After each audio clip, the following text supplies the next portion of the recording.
मुझे बताएंगी अनम्यूट करके कि मेरी यहाँ से आवाज नहीं आ रही है, कुछ प्रॉब्लम आ रहा हो तो आप मुझे बताएंगे।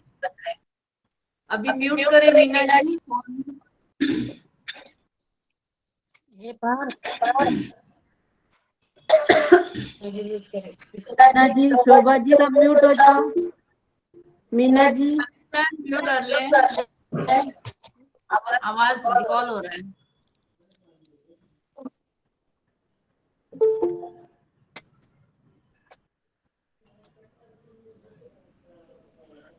ठीक है, मेरी यहाँ से कोई भी प्रॉब्लम आपको, आपका नेट इंटरनेट चेक कर लीजिए। मेरे यहाँ से हाई स्पीड में मैंने नेट लगाया हुआ है ताकि क्लास में हमें डिस्टरबेंस नहीं होगा। और अगर कुछ प्रॉब्लम मेरे यहाँ से है तो सरिता जी आप अनम्यूट करके मुझे बताएंगी। और आपको किसी को प्रॉब्लम है तो हैंड रेज करिएगा, तो मैं पूछा करूंगी किसी को भी कुछ प्रॉब्लम हो, ताकि क्लास पूरा डिस्टर्ब ना हो, ये हमारा हेतु है। तो सबने म्यूट रखना है फोन, ठीक है। सारी बातें, सारे सवाल आपके सारे सॉल्व होते जाएंगे। कोई भी सवाल के लिए आप हैंड रेज मत करें। अंत के 5 मिनट रखूंगी मैं, अगर किसी को कुछ पार्ट में कोई शंका हो तो क्वेश्चन पूछे जा सकते हैं, ठीक है। बीच में कोई भी नहीं पूछिएगा ताकि किसी को भी डिस्टर्ब ना हो, ये हमारा हेतु है। और अभी काफी लोग जुड़ने बाकी है, वैसे 2:45 का टाइम डाला था मैंने, 90 लोग जुड़े। पार्थ जय जिनेन्द्र दीदी, जय जिनेन्द्र सबको, जय जिनेन्द्र। जय जिनेन्द्र दीदी। जय जिनेन्द्र। चलिए हम प्रार्थना के साथ शुरू करते हैं, तब तक बाकी के लोग जुड़ जाएंगे। सभी को प्रणाम, जय जिनेन्द्र, जय जय श्री आदिनाथ।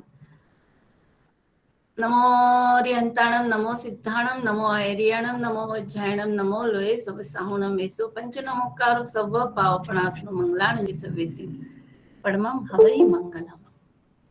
आज से हम लोग जैन भक्तामर महास्तोत्र हीलिंग ऊर्जा कोर्स का हम अभ्यास करने के लिए हम लोग सभी जुड़े हुए हैं, है ना। ये कोर्स 6 दिन के लिए होगा, एक आध दिन आगे भी बढ़ सकता है। अगर टाइम नहीं, हमें सफिशिएंट नहीं टाइम हुआ तो हम लोग एक दिन आगे भी बढ़ा सकते हैं। मंडे को भी ये क्लास हो सकता है। अगर हो गया पूरा 6 दिन में तो बहुत अच्छी बात है, क्योंकि पोर्शन बहुत वास्ट है। इसमें 12 अलग अलग टॉपिक सिखाए जाएंगे 2-2 दिन में। मैं 2 दिन लूंगी, सोमवार मंगलवार, सुजाता जी लेंगे 2 दिन और स्नेहल जी 2 दिन लेंगे। इस तरह से पूरा पोर्शन हम लोग तीनों मिलके कंप्लीट करेंगे। पोर्शन के दौरान कोई भी सवाल जवाब है तो अंत में पूछना है। क्लास में कोई डिस्टर्ब नहीं करेगा पूरे वीक में। और अगर और भी कोई डिटेल में पूछना हो तो आपको रिकॉर्डिंग अंत में मिलेगी, तो वो हिसाब से आपको पता भी चल जाएगा। पर रिकॉर्डिंग हम लोग सोच रहे कि ना डालें, ताकि काफी लोग है ना रिकॉर्डिंग मिलेगी इस वजह से क्लास नहीं जुड़ते हैं। तो हम लोग सोच रहे कि इस बार रिकॉर्डिंग नहीं डालेंगे। क्लास आप सभी पूरा हर रोज अटेंड करें, क्योंकि जो क्लास में डिटेल में हमें समझता है वो बाद में रिकॉर्डिंग में भी ध्यान से नहीं समझ पाता है, क्योंकि हम लोग उतना कंसंट्रेशन नहीं दे पाते। ठीक है, चलिए 2 मिनट के लिए प्रार्थना करेंगे। सभी जन म्यूट रखें और आप भी बोलिए।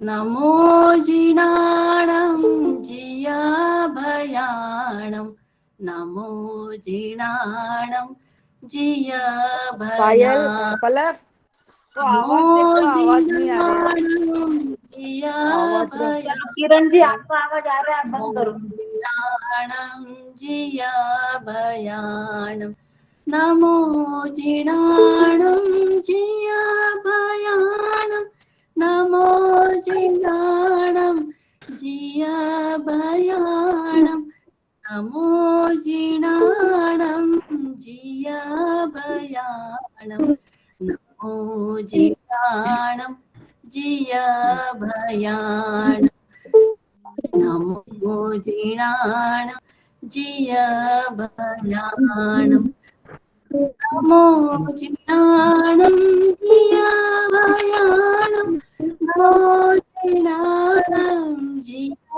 भयाणं नमो जिनाणं जिया भयाणं नमो जिनाणं जिया भयाणं नमो जिनाणं जिया भयाणं नमो जिनाणं जिया भयाणं नमो जिनाणं जिया भयाणं नमो जिनाणं जिया भयाणं नमो जिनाणं जिया भयाणं नमो जिनाणं जिया भयाणं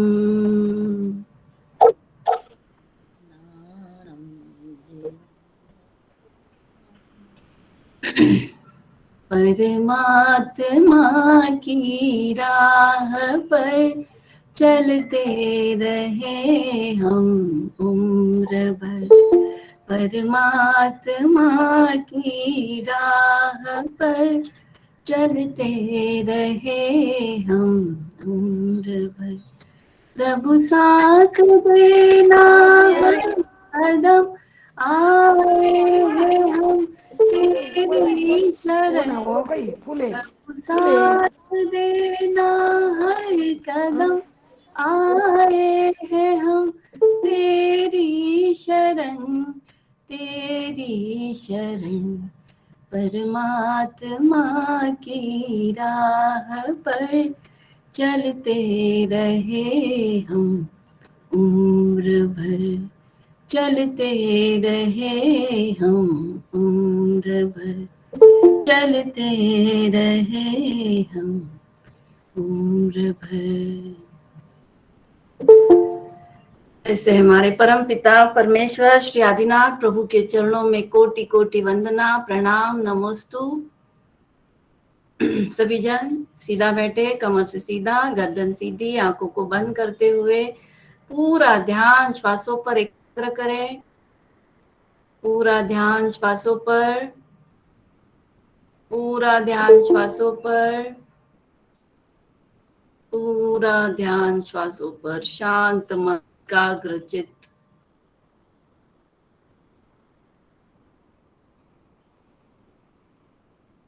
महसूस करें श्वासों को, आती हुई श्वास को महसूस करें।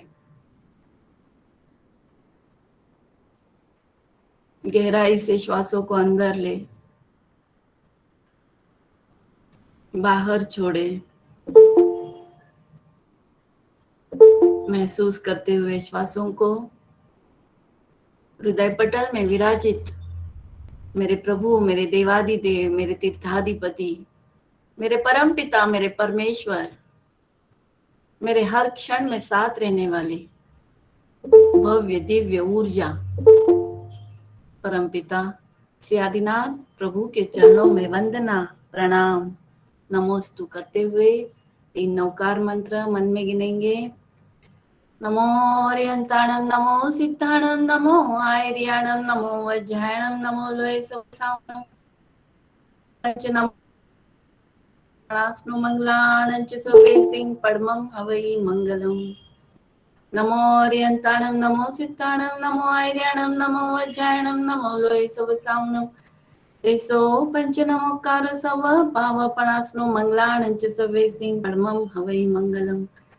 नमो अरिहंताणं, नमो सिद्धाणं, नमो आयर्याणं, नमो वज्रायणं, नमो लोहे सवसावणं, एसो पंच नमोकार सव पावपणास्नु मंगलाणं च सर्वे सिंह परमं हवै मंगलम्। हे देवादिदेव, हे प्रभु, हम सभी भक्तांब स्तोत्र की महिमा का अभ्यास, उसकी हीलिंग की ऊर्जा का अभ्यास और स्वयं की आत्मा का अभ्यास करने का मार्ग अपना रहे। प्रभु हमें आज्ञा दीजिए, प्रभु हमें आज्ञा दीजिए। मानतुंग सुरेश्वर जी से आज्ञा तथा विश्व के सारे आचार्य साधु संतों की आज्ञा, हमारे पूजनीय निकुंज गुरु जी की आज्ञा, ब्रह्मांडीय ऊर्जा की आज्ञा लेते हुए आज से हम शुभारंभ कर रहे हैं। आवाज नहीं आ रही। नीलेश संचेती, आपने स्क्रीन शेयर किया है वो बंद करें।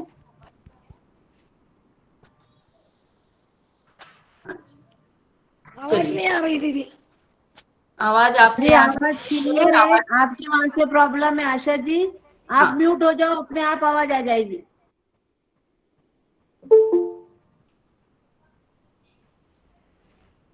वापिस सुवर्णा जी आपका हो गया है। स्क्रीन शेयरिंग क्यों कर रहे हैं आप सभी? अगर ध्यान में नहीं आ रहा है तो घर पे किसी पूछिए। आपने सुवर्णा सिसोदिया, आपने स्क्रीन शेयर की है, बंद कीजिए।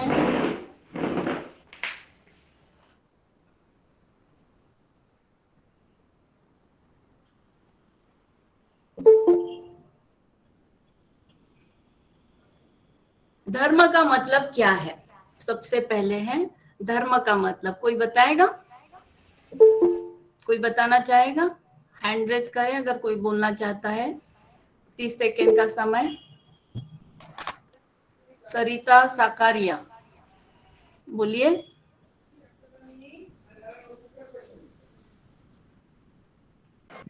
जो हमें दुर्गति से बचाए वो है धर्म। धर्म या कर्म? धर्म का मतलब क्या है? मेरी आवाज क्लियर नहीं है क्या? नहीं नहीं, क्लियर है, आवाज क्लियर है। दीदी जय आवाज जिनेंद्र। बिल्कुल नहीं आ रही है। तो आपके यहाँ से प्रॉब्लम है, मेरे यहाँ से क्लियर है जी। सुवर्णा सिसोदिया, आप स्क्रीन शेयर मत करें। जो हमें दुर्गति से बचाए वो है धर्म। ओके, ठीक है। सुवर्णा सिसोदिया, जो हमारे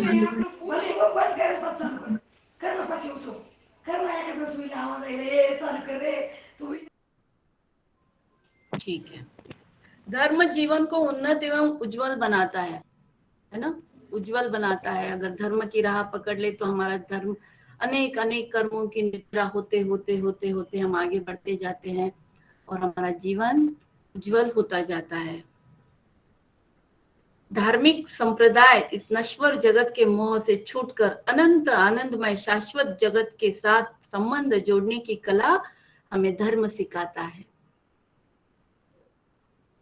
जैन धर्म भारत की श्रवण परंपरा से निकला प्राचीन धर्म और दर्शन है। जैन अर्थात कर्मों का नाश करने वाले जिन भगवान के अनुयायी, है ना? धर्म तो है ही, पर उसमें भी जैन धर्म महाधर्म माना जाता है। क्यों? क्योंकि हम सिर्फ एक ही हमारा फोकस होता है, कर्मों की निर्जरा। एक ही ध्येय होता है जैनों का, कर्मों की निर्जरा होना। जिन भगवान मतलब तीर्थंकरों ने जिस मार्ग पर चले वही मार्ग पर हम चलने वाले अनुयायी हैं। जैन धर्म के पास अपनी एक आगामी विचारधारा एवं मौलिक तत्व ज्ञान है जो इसकी विशेषता अत्यधिक बढ़ा देता है। जैन के आराध्य 24 तीर्थंकर अरिहंत परमात्मा है। तीर्थंकर का मतलब है जो तीर्थ की स्थापना करते हैं, ऐसे केवली भगवंत, है ना? तीर्थंकरों का मतलब सभी को पता है, फिर भी बता रही हूँ। 24 तीर्थंकर यानी जो तीर्थ की स्थापना करते हैं, ऐसे केवली भगवंत। केवली यानी जिनको केवल ज्ञान प्राप्त हुआ है। केवल ज्ञान यानी जहाँ पे अज्ञानता की एक भी कण मात्र भी नहीं अज्ञानता, पूरा केवल ज्ञान, पूरा ज्ञान, संपूर्ण ज्ञान, हर एक चीज का, हर एक वस्तु का, हर एक दिशा का, हर एक देश का, वेश का, भूषा का, सब चीजों का ज्ञान, जो कुछ भी है उन सारी बातों का ज्ञान यानी केवल ज्ञान। और जिनको प्राप्त हुआ है वो बन गए तीर्थंकर। धर्म का अंतिम साध्य मोक्ष हेलो, है। आवाज नहीं आ रहा है बिल्कुल। आप अपना आवाज नेट चेक कीजिए। आपके यहाँ पे नेट में प्रॉब्लम है। जिनको भी आवाज नहीं आ रही है अपना नेट चेक करें। आशा जी म्यूट रखे अपना फोन। आशा, मुनोज, सभी जन अपना फोन म्यूट रखे। मुझे बार बार बोलेंगे, अभी मैं ऐसा करूंगी, जो भी अनम्यूट हो जाएंगे ना, अनम्यूट ही रखेंगे फोन, मुझे उनको रिमूव करना पड़ेगा। क्योंकि मैं, जो भी अनम्यूट होता है ना, मेरे यहाँ से आवाज कट जाती है मेरी। आशा जी आप म्यूट नहीं कर रहे हैं। आशा जी नहीं, कल्पना जी नहीं। क्यों नहीं सुन रहे हैं आज आप लोग? नए लोग हैं क्या ये?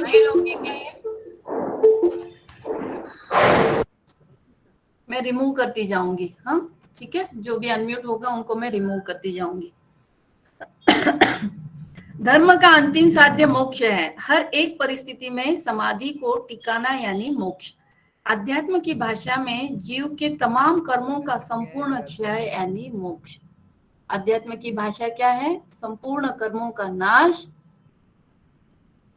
यानी तमाम कर्म, जितने भी कर्म, मतलब पुण्य कर्म भी और पाप कर्म भी, ये सब जब नष्ट होते तभी मोक्ष की हमें प्राप्ति होती है। सारे कर्मों की निर्जरा।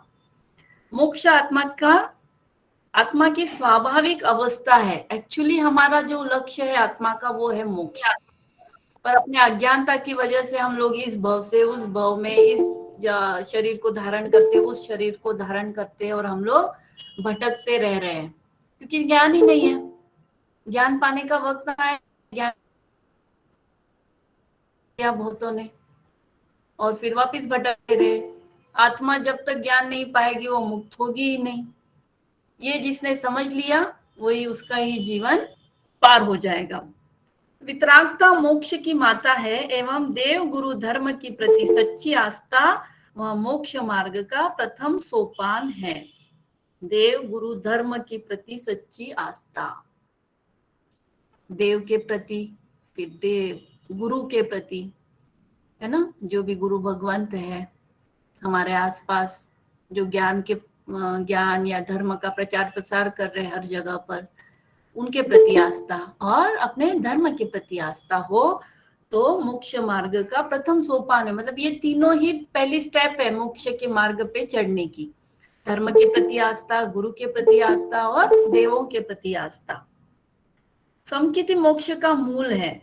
कर्ता पद या मैं का भाव मन से निकल जाने के बाद ही जीवात्मा के लिए मोक्ष रूपी राजमार्ग की शुरुआत होती है। मैं हूं, मैं सास हूं, मैं बड़ी हूं, मैं बड़ी बहन हूं, मैं जेठानी हूं, मैं इस घर की मेंबर हूं, मुझे पूछा नहीं, मुझे पूछे बिना ही कर लिया, है ना। कितने हैं ऐसे? मैं माँ हूं, मैं पत्नी हूं, मेरा कोई इम्पोर्टेंस नहीं क्या, मुझे पूछते ही नहीं हो, है ना। मैं हर जगह पे आ जाता है क्योंकि हम संसार में हैं। अगर हमारा स्थान नहीं बताएंगे तो लोग हमें इम्पोर्टेंस नहीं देंगे। ये एक इनसिक्योरिटी है ना, इनसिक्योरिटी मन में घूमती रहती है। अगर मैं अपना अस्तित्व नहीं दिखाऊंगी तो मुझे कोई पूछेगा ही नहीं। ये एक भावना जो है, डर की भावना मन में पनपती रहती है। जब ये डर निकल जाएगा तो अपने आप धर्म के मार्ग पर चलना शुरू कर दोगे। आप एक बार मैं को निकाल कर तो देखिए, अपने आप ही इम्पोर्टेंस आ जाएगा। लोग अपने आप ही आपको पूछने चलेंगे। जब तक आप खुद को छोड़ोगे नहीं तब तक कोई आपको पूछेगा नहीं। जिस दिन आप छोड़ दोगे आपको सब पूछेंगे। तो ऐसा है इसका महत्व।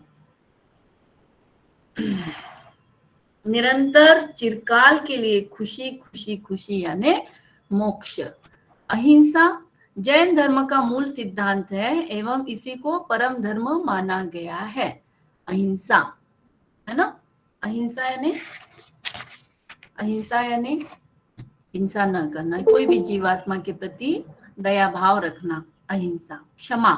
क्षमा वीरस्य भूषणम, क्षमा करने के एवं मांगने से राग द्वेष से संपूर्ण मुक्ति मिलती है एवं कर्म क्षय जरूर होता है। माफ करना, बहुत बड़ा मन लगता है ना। छोटी सी गलती के लिए भी माफ करने के लिए हम बहुत टाइम लगा देते हैं। उसमें कितने अनंत हमारे कर्म बंद हो ही जाते, भूलते नहीं ना, मन में चालू ही रहता है। मुझे ऐसा क्यों बोला, मुझे ऐसा क्यों बोला, मैंने तो ऐसे किया ही नहीं, मेरी तो कोई गलती नहीं थी, फिर भी मुझे डांट पड़ी। मन में चक्र घूमते रहते हैं। जितने घूमेंगे उतने कर्म के धागे बनते ही जाएंगे, है ना। तो माफ करना और माफी मांगने की भावना भी आना। मैंने गलती की है तो खुद होके माफी मांगना। हम लोग क्या छोटे हो जाएंगे किसी से माफी मांग लेंगे तो?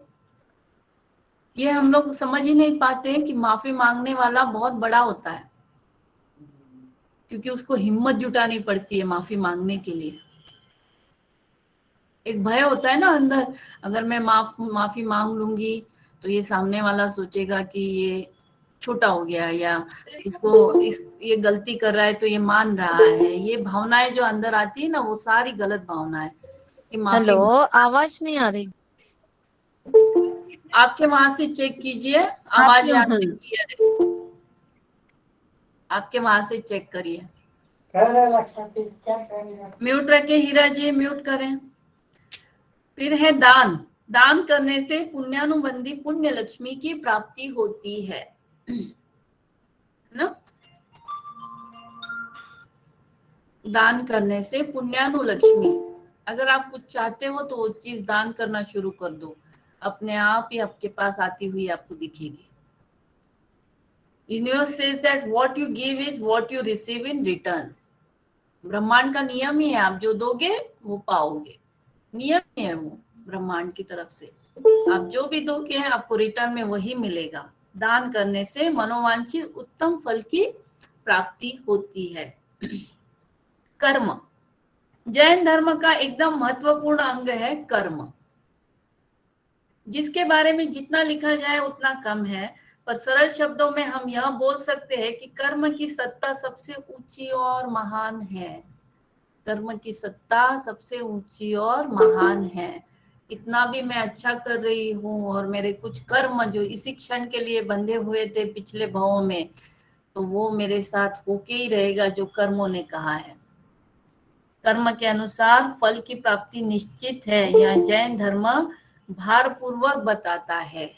जैन धर्म कर्मों को पूर्णतः 100% मानता है। कर्म के ही ऊपर अपना हर एक क्षण चलता रहता है। जो हमने कर्म बांधे हैं उसी का फल स्वरूप हमें हर क्षण मिलते जाता है जीवन में।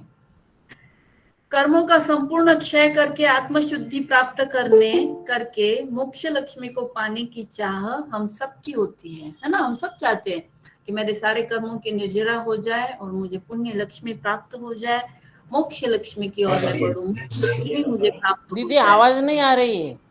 हर एक की भावना होती है। भक्ति में आश्चर्यजनक अमाप शक्ति एवं श्रद्धा में अनंत बल होता है। तो आइए इस श्री भक्तांबर हीलिंग कोर्स के माध्यम से साथ में जुड़कर प्रथम तीर्थंकर श्री आदिनाथ परमात्मा की दिव्य ऊर्जा प्राप्त करके अपने सारे कर्मों का क्षय करने का उत्तम राज्य मार्ग अपने खुद के लिए हम प्रशस्त करें। आवाज ही नहीं आ रहा है कुछ। राइट साइड में ऊपर स्पीकर का स्विच है, उसको टैप कीजिए, आवाज आ जाएगी। टैप किया उस पे, ऑडियो का स्पीकर करके उस पे क्लिक हुआ है, लेकिन आवाज नहीं आ रहा है कुछ, बहुत कम आता है आवाज। क्यों कम आ रहा है? अभी अभी आ रही है? चेक कीजिए, अभी आ रही है? आवाज तो बहुत जोर से आ रहा है। आपका कोई बटन दब गया होगा दीदी। आवाज एकदम स्पष्ट और बढ़िया आ रहा है। एकदम दीदी स्पष्ट उनको आ एक रही। बार एग्जिट करके फिर से रिजॉइन करने बोलो। मैंने अभी किया तो मेरा ठीक आ रहा है। ओके अरुणा जी, आप है ना लेफ्ट हो जाए और वापस ज्वाइन करें लिंक से, तो ओके शायद ओके, आपका कनेक्टिविटी आ जाएगी। हो गया हो गया। आ गया? ठीक है। हो इनको भी आवाज नहीं आ रही है, आप रिकनेक्ट करें, मतलब लेफ्ट हो जाए और वापस ज्वाइन करें लिंक से, तो आवाज आ जाएगी। ठीक है।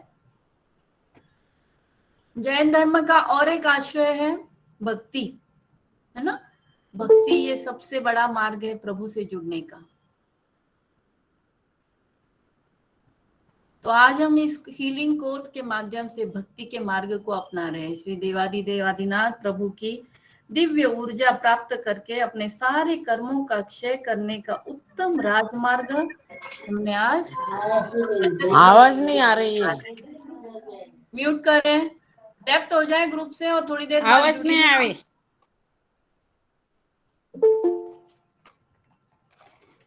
ये आपके यहाँ से प्रॉब्लम है, मेरे यहाँ से कोई प्रॉब्लम नहीं है। आप अपना मोबाइल चेक करें, इंटरनेट चेक करें।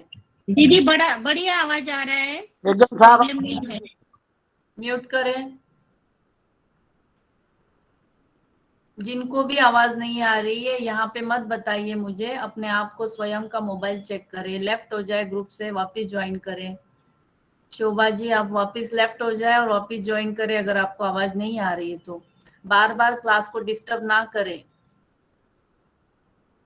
चलिए अब जानेंगे श्री भक्तांबर महास्तोत्र का अति प्राचीन इतिहास, है ना। ये एक भक्ति का मार्ग है जैन धर्म में। एक आज से हमने बताया था कि भक्ति, तो आज जो देखने जा रहे हैं हम लोग भक्ति का मार्ग। तो भक्तांबर स्तोत्र ये एक भक्ति का ही, भक्त ने लिखी हुई अपनी प्रभु के प्रति भक्ति है। तो उसी का अति प्राचीन जो इतिहास है आज हम संक्षेप में जानने जा रहे हैं। क्या है भक्तांबर स्तोत्र? भक्तांबर स्तोत्र का जैन धर्म में बहुत बड़ा महत्व है। सुरेखा जी को मैं लेफ्ट करती हूँ, ये बार बार मुझे डिस्टर्ब कर रही है। दीदी आप फोर्स म्यूट कर सकते हो तो आप सभी को फोर्स म्यूट कर दीजिए, तो आपको डिस्टर्ब मैंने किया है, वापिस बार बार ये अनम्यूट खुद को कर पा रही है। ये क्यों ऐसे हो रहा है पता नहीं आज।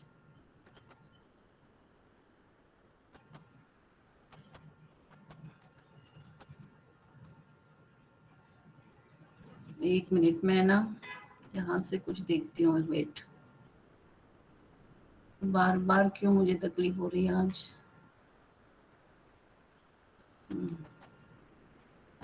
ठीक है, ठीक है। अभी जो भी अनम्यूट करेगा वो खुद ही लेफ्ट हो जाएगा इस ग्रुप से अपने आप।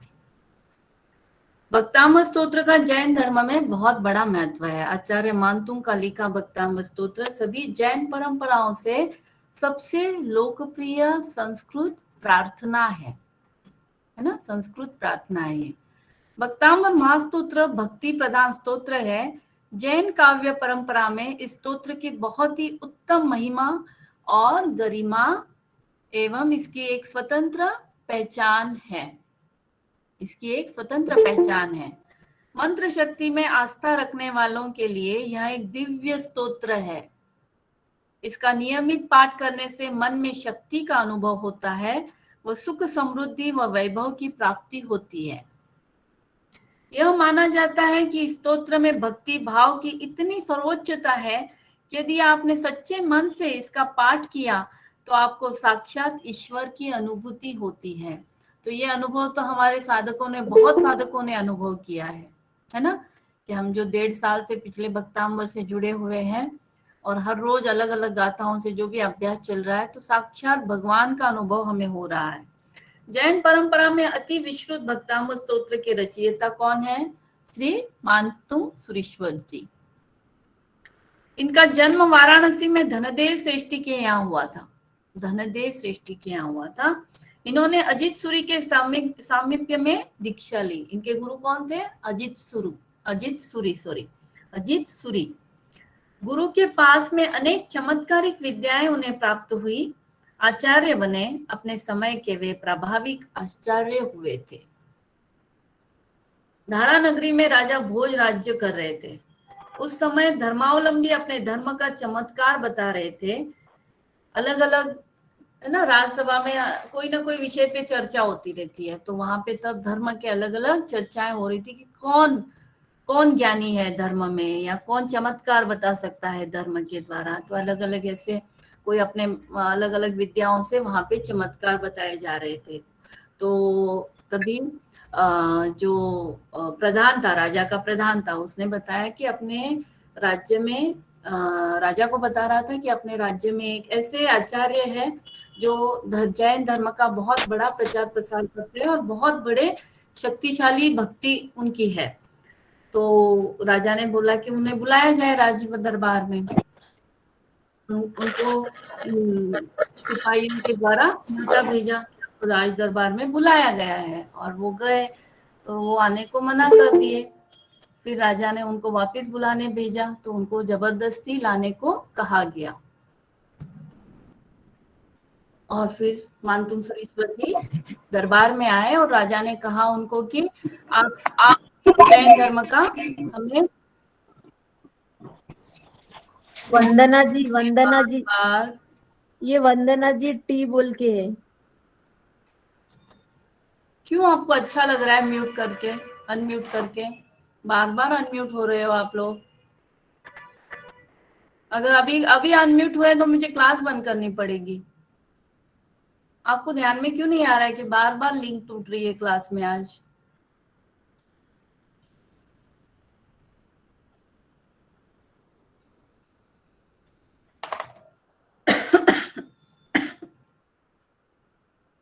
चलिए, कहाँ थे हम लोग? मानतुंग सुरेश्वर जी महाराज ने कहा कि जैन साधु मोक्ष प्राप्ति की इच्छा रखते हैं, कोई चमत्कार को नहीं मानते और वे किसी भी जीव को यंत्र तंत्र से दुख नहीं पहुंचाते।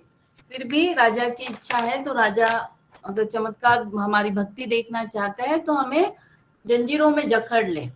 तो राजा ने उनको, मानतुंग सुरेश्वर जी को जंजीर में जकड़ने के लिए आज्ञा दी और सारे सिपाहियों ने उनको बांध के उनको जेल में बंद किया, जिसमें 48 ताले लगे थे। ऐसे जेल में उनको बांध दिया और वो जाकर वहां पे आराम से बैठ गए मानतुंग सुरेश्वर जी और लग गए वापस प्रभु की भक्ति में। और भक्ति में जैसे ही लगे, उन्होंने एक एक काव्य उनके हाथों से बनते गए और 48 काव्य बन गए। वो थे प्रभु की भक्ति में, आदिनाथ प्रभु की भक्ति में लिखे हुए भक्तांबर स्तोत्र के काव्य थे। तो जैसे जैसे वो काव्य लिखते गए, ताले टूटते गए। सारे सिपाही भी आश्चर्य हो गए और सभी ताले टूटने के बाद राजा को बताया गया कि इस तरह से मानतुंग सुरेश्वर जी ने सारे ताले उनके भक्ति से टूट गए। जो जो वो लिखते गए वैसे वैसे ताले टूटते गए। तो राजा भी देखकर आश्चर्य हो गया और एक एक श्लोक आश्चर्यजनक प्रभाव देखते हुए राजा भी मान गया कि जैन धर्म की भक्ति में इतनी ताकत है कि प्रभु साक्षात मदद करने आते हैं, है ना। राजा भी मान गया और तब से उस नगरी की सारी प्रजा और राजा सभी आदिनाथ प्रभु के परम भक्त बन गए। तो ये प्रभावशाली माना जाता है तथा अत्यंत श्रद्धा युक्त पढ़ा जाता है। क्यों इसे भक्तांबर स्तोत्र कहा गया है? क्योंकि एक भक्त ने लिखा है ना। भक्त जो है वो अमर बन गया, ऐसे भक्त अमर नाम दिया गया इस स्तोत्र को। और दूसरा नाम इसका आदिनाथ स्तोत्र, इस नाम से भी यह श्लोक जाना जाता है।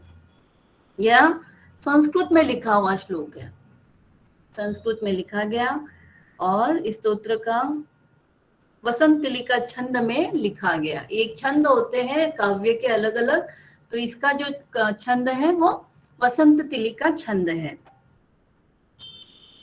अलग अलग परंपराओं में अलग अलग है। अभी हमारे इसमें 48 है और अलग परंपरा में 44 भी गाथाएं हैं। तो हर एक इसमें अलग अलग इसके काव्य है।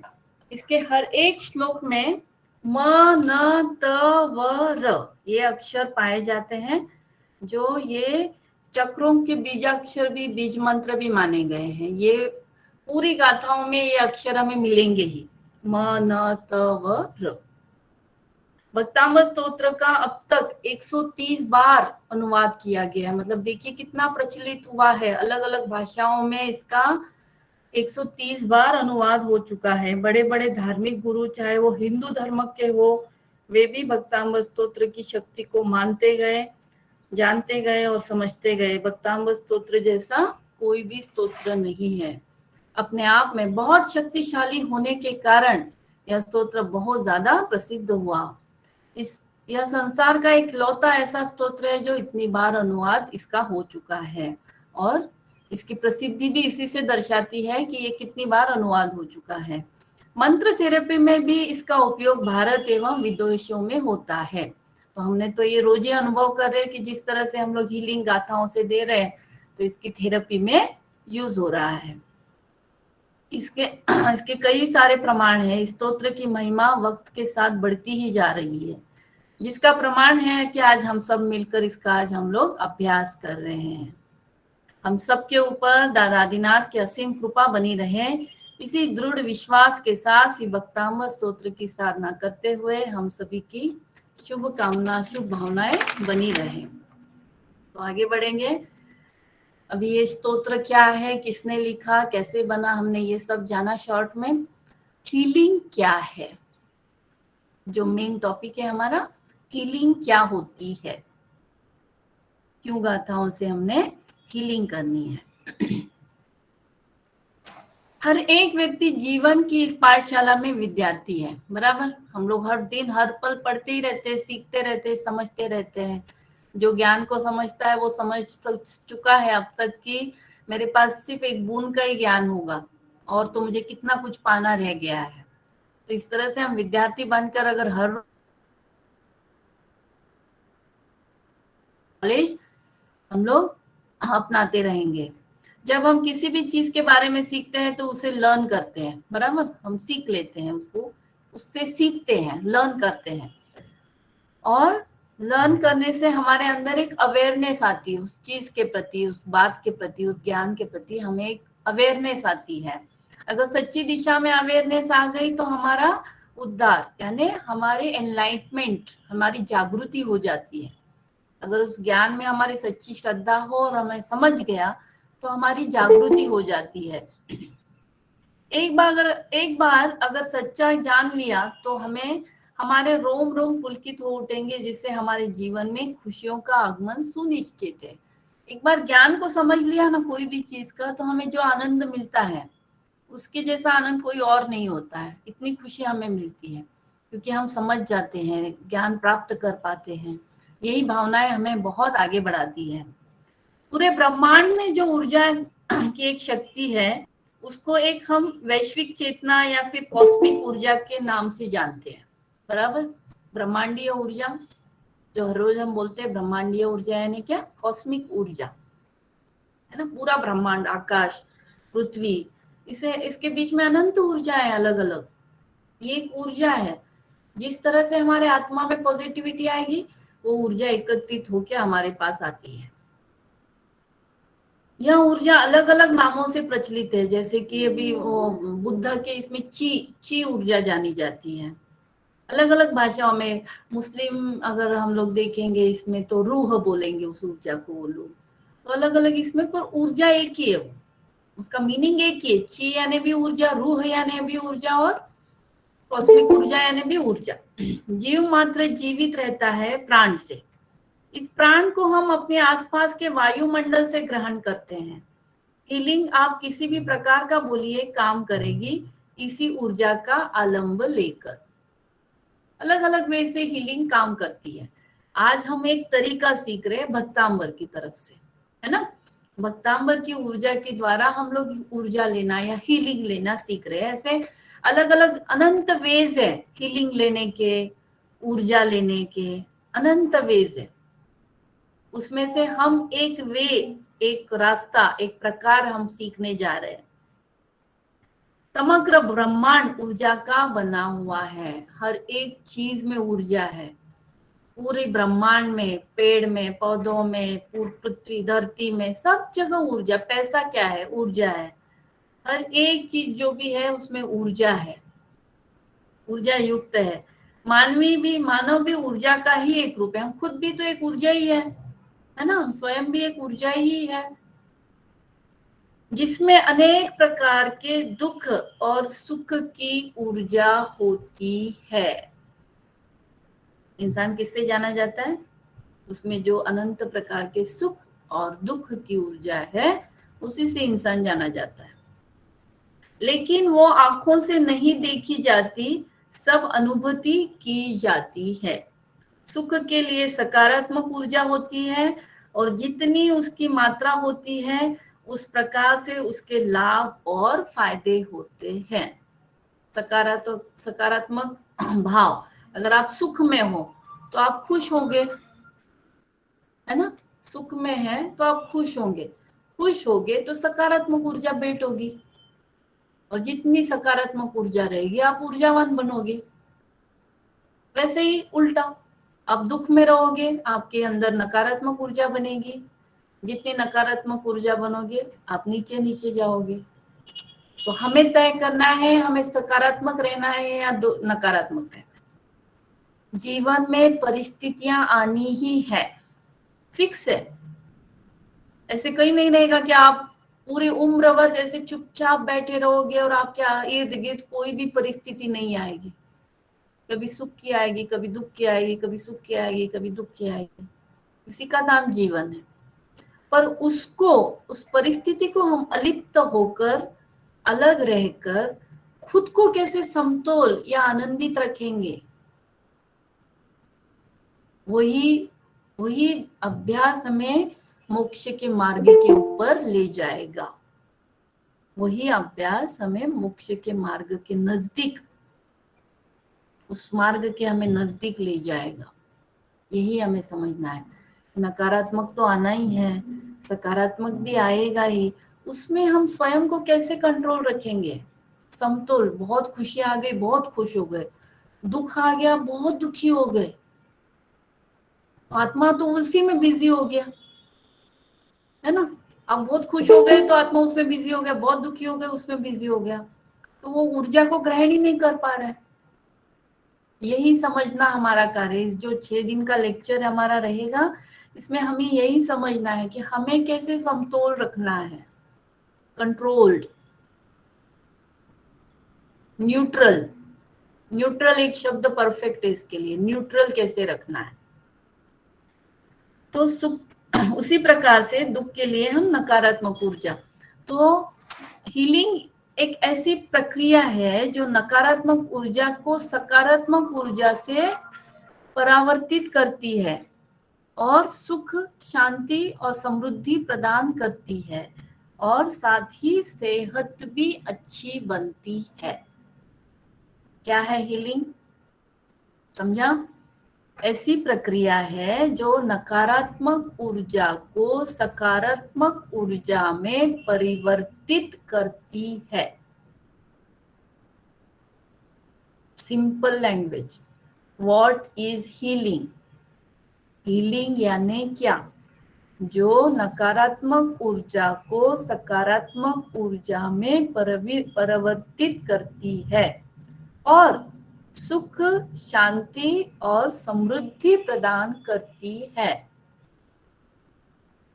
और साथ ही सेहत भी अच्छी बनाती है। हमारे भौतिक शरीर के इर्द गिर्द एक सूक्ष्म शरीर होता है।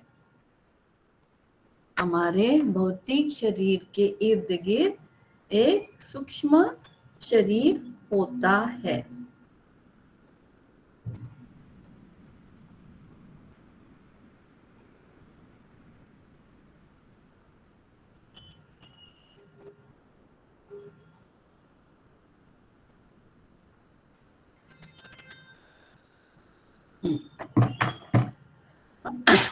जिसको हम ऑरा कहेंगे, जिसको ऑरा, ऑरा मतलब क्या? आभा मंडल।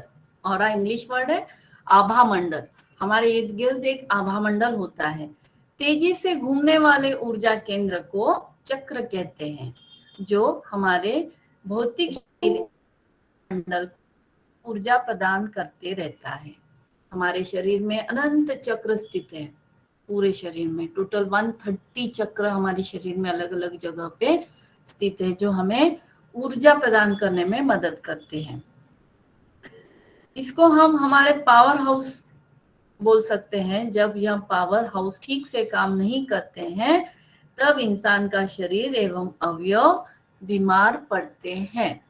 जब चक्र ठीक से काम नहीं करते हैं, पावर हाउस ठीक से काम नहीं करता है, तभी हम बीमार गिरते हैं। यह ऊर्जा केंद्र प्राण शक्ति को अपने अंदर लेकर विभिन्न अंगों, स्रावी ग्रंथियों को ऊर्जा देते हैं। ऊर्जा केंद्र प्राण शक्ति को अपने अंदर लेकर विभिन्न अंगों, प्राण शक्ति, प्राण शक्ति यानी क्या? जो भी हम श्वास ले रहे हैं अंदर, आजू बाजू की, अपने इर्द गिर्द की ऊर्जा हम लोग अंदर ले रहे हैं, प्राण ऊर्जा। और अपने विभिन्न अंग, शरीर में जो भी अनेक अंग हैं, उन ग्रंथियों को हम लोग ऊर्जा देते हैं। कुछ चक्र खास काम करते हैं शारीरिक अंगों के लिए, तो कुछ काम करते हैं मानसिक क्षमताओं के लिए।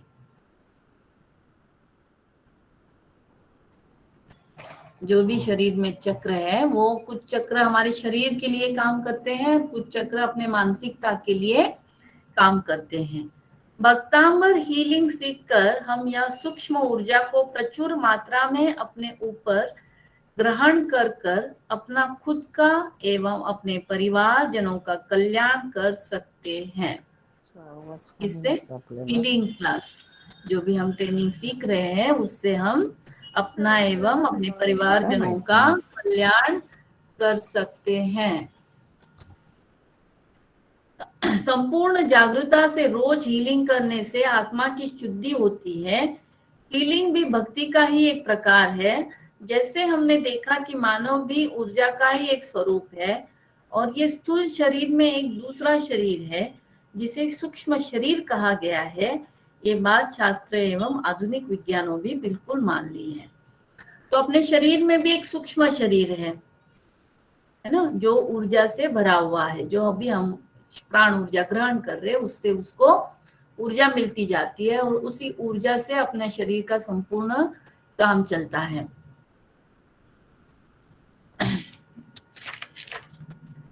हमारे अभी 130 चक्र अपने शरीर में बताए गए मैंने, पर उससे भी ज्यादा कि एक 7 चक्र है जो बहुत ही महत्वपूर्ण है अपने शरीर के लिए, जो हर पल हमारे लिए काम करते हैं।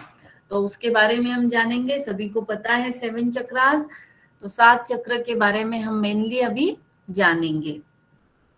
चक्र यानी क्या? पहिया, घूमना है ना, घूमता रहता है। जैसे घूमेगा तो ही गाड़ी आगे बढ़ेगी। तो ये चक्र अगर हमारे घूमेंगे तो ही गाड़ी आगे बढ़ेगी। तो इसलिए इन 7 चक्रों को बहुत ज्यादा महत्व दिया गया है। भारतीय दर्शन और योग में चक्र प्राण या आत्मिक ऊर्जा के केंद्र होते हैं। ये नाड़ियों के संगम स्थान भी होते हैं। ये नाड़ियों के संगम स्थान भी होते हैं। यूं तो कई चक्र है, पर 7 चक्रों को मुख्य माना गया है और योगी ग्रंथों में इनको कमल भी कहा गया है। इन 7 चक्रों को कमल भी कहा गया है। कौन से चक्र हैं? पहला चक्र मूलाधार, दूसरा स्वादिष्ठान, तीसरा मणिपुर, चौथा अनाहत, पांचवा विशुद्धि, छठा आज्ञा, सातवां सहस्त्रार चक्र।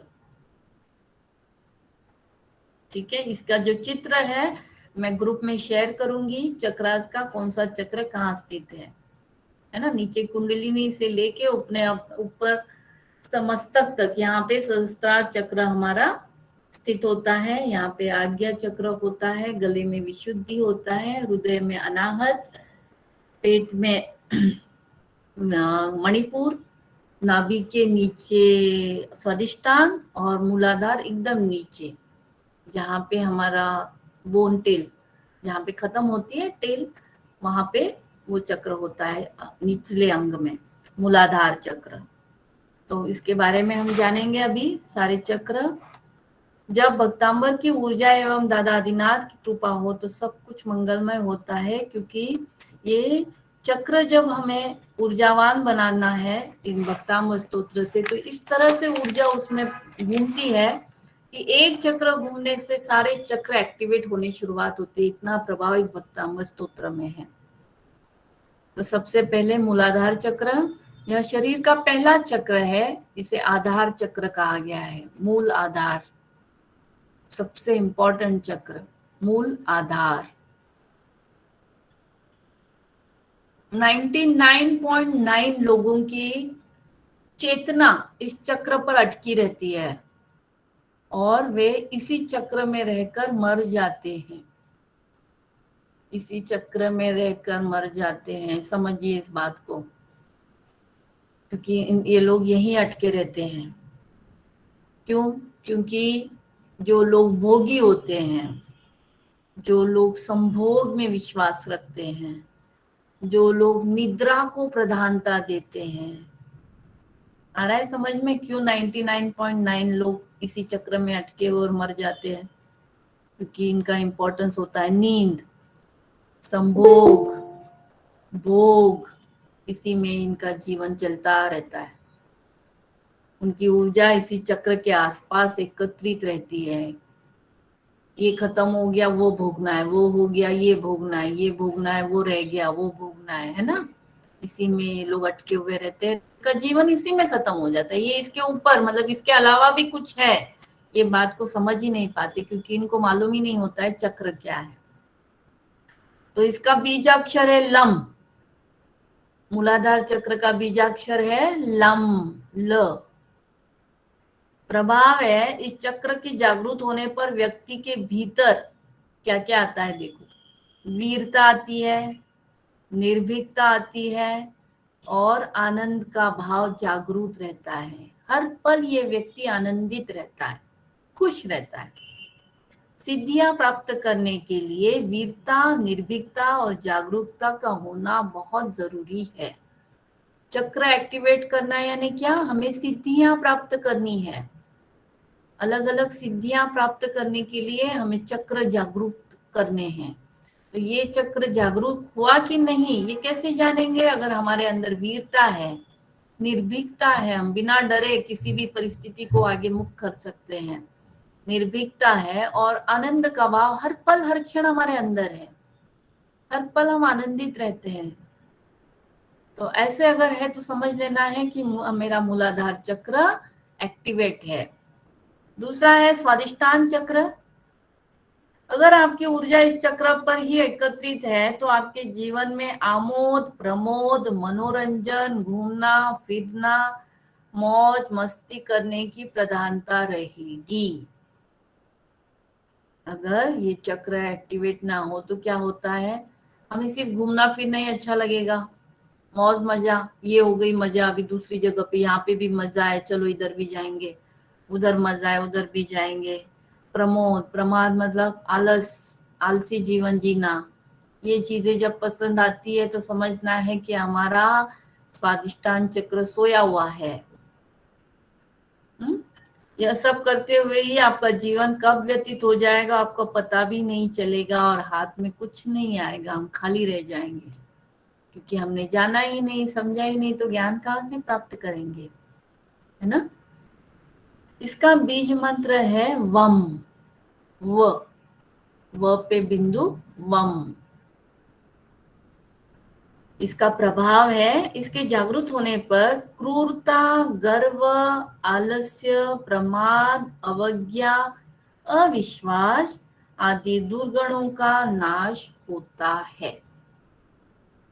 क्रूरता, गर्व, आलस्य, प्रमाद, अवज्ञा, अविश्वास आदि गुणों का नाश होता है, दुर्गुणों का। सिद्धियां प्राप्त करने के लिए जरूरी है कि दुर्गुण समाप्त हो, तभी सिद्धियां आपके द्वार खटखटाएगी। ठीक है। तीसरा, मणिपुर चक्र। नाभि के मूल में स्थित रक्त वर्ण का यह चक्र शरीर के अंतर्गत मणिपुर नामक तीसरा चक्र है।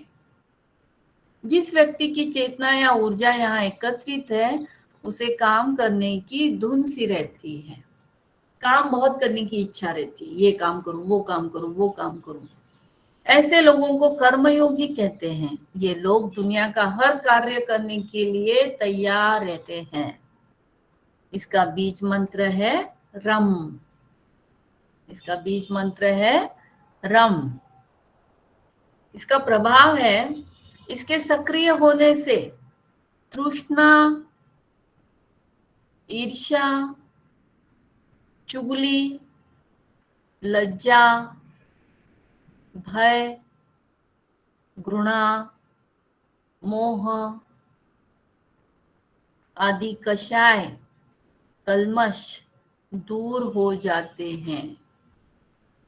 तृष्णा, ईर्ष्या, चुगली, लज्जा, भय, घृणा, मोह आदि कषाय दूर हो जाते हैं। यह चक्र मूल रूप से आत्मशक्ति प्रदान करता है। यह चक्र मूल रूप से आत्मशक्ति प्रदान करता है। सिद्धियां प्राप्त करने के लिए आत्मवान होना जरूरी है। सिद्धियां प्राप्त होने के लिए आत्मवान होना जरूरी है। आत्मवान होने के लिए यह अनुभव करना जरूरी है कि आप शरीर नहीं आत्मा हो। आत्मावान होने के लिए यह अनुभव करना जरूरी कि आपका शरीर नहीं है, आपकी आत्मा हो। आत्मशक्ति, आत्मबल और आत्मसम्मान के साथ जीवन का कोई भी लक्ष्य दुर्लभ नहीं है। जब अपनी आत्मा की शक्ति को हम पहचान लेंगे तो हमारे लिए कोई भी टारगेट पाना, कोई भी लक्ष्य पाना दुर्लभ नहीं है।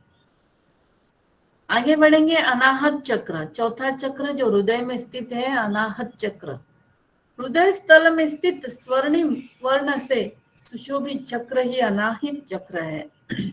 अगर आपकी ऊर्जा अनाहत में सक्रिय है तो आप एक सृजनशील व्यक्ति होंगे। हर क्षण आप कुछ न कुछ नया रचने की सोचते रहोगे। जो भी अनाहत चक्र एक्टिवेट रहेगा वो हर पल कुछ न कुछ नया सोचेगा। आज हम ये नहीं, ये करके देखते हैं, इस वजह से मेरे कर्म की निर्जरा नहीं हो पा रही, मैं दूसरा मार्ग अपना के देखूंगी, मैं दया करके देखूंगी, मैं दान करके देखूंगी, मैं आध्यात्म को अपना के देखूंगी, प्रचार प्रसार करके देखती हूँ। ये जो अलग अलग मार्ग सोचेगा मन, तभी समझना है कि हमारा अनाहत चक्र एक्टिवेट है। आप चित्रकार, कवि, कहानीकार, इंजीनियर आदि हो सकते हैं। बीज मंत्र है इसका यम। बीज मंत्र है इसका यम। प्रभाव है इसके सक्रिय होने पर लिप्सा, कपट, हिंसा, कुतर्क, चिंता, मोह, दंभ, अविवेक और अहंकार समाप्त हो जाते हैं। ये चक्र जब प्रभावित होता है, एक्टिवेट होता है, तो हमारे इन सारे दुर्गुणों का नाश करता है। कौन से? कपट, बीज मंत्र एक बार से हाँ, बीज मंत्र, अनाहत का बीज मंत्र यम। यम इसके सक्रिय होने पर कपट, हिंसा, कुतर्क, कुतर्क यानी निगेटिव सोचना, इसलिए ऐसे हुआ होगा, तो उसमें निगेटिविटी, ऐसे हुआ होगा इसलिए इतना गंदा हुआ है, मतलब गलत सोचना, कुतर्क। चिंता, चिंता यानी गलत बात की चिंता लगी रहना, सोचते रहना, पास्ट में रहना। मोह, दंभ, अविवेक, किसी के लिए भी विवेकता पूर्ण भाव हमारे अंदर नहीं जागृत होते, अविवेक। और अहंकार, गर्व, अहंकार यानी गर्व। इन सारे दुर्गुण समाप्त हो जाते हैं। इस चक्र के जागृत होने से व्यक्ति के भीतर प्रेम और संवेदना का जागरण होता है। इसके जागृत होने पर व्यक्ति के समय ज्ञान स्वतः ही प्रकट होने लगता है। व्यक्ति अत्यंत आत्मविश्वस्त, सुरक्षित, चारित्रिक रूप से जिम्मेदार एवं भावनात्मक रूप से संतुलित व्यक्तित्व बन जाता है। व्यक्ति अत्यंत आत्मविश्वस्त, सुरक्षित, चारित्रिक रूप से जिम्मेदार व भावनात्मक रूप से संतुलित व्यक्तित्व बन जाता है। ऐसा व्यक्ति अत्यंत हितैषी एवं बिना किसी स्वार्थ के मानवता प्रेमी एवं सर्वप्रिय बन जाता है। जब भी हृदय चक्र एक्टिवेट होता है तो वह इंसान हितैषी बन जाता है, मैत्री भाव वाला बन जाता है, मानवता प्रेमी और सभी लोगों का प्रिय बन जाता है। आगे देखेंगे विशुद्धि चक्र, पांचवा चक्र है विशुद्धि चक्र। कंठ में मां सरस्वती का स्थान है जहां विशुद्धि चक्र है, और जो 16 पंखुड़ियां वाला है, सामान्य तौर पर यदि आपकी ऊर्जा इस चक्र के आसपास एकत्रित है तो आप अति शक्तिशाली होंगे। यहाँ पे गले में 16 पंखुड़ियों वाला विशुद्धि चक्र होता है। इसके पास आसपास अगर अपनी ऊर्जा हो तो हमें वो शक्तिशाली बना देता है, अति शक्तिशाली। इसका बीज तत्व मंत्र है हम। इसका बीज मंत्र है हम। इसके प्रभाव, इसके जागरूक होने पर 1 मिनट के लिए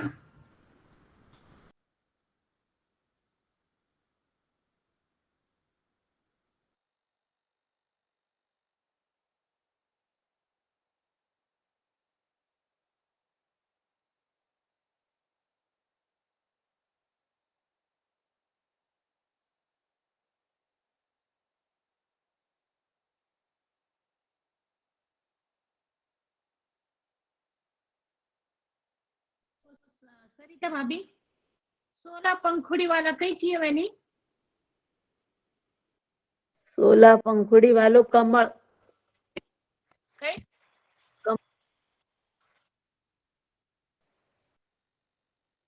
मैं बाद में बोलूं, आपने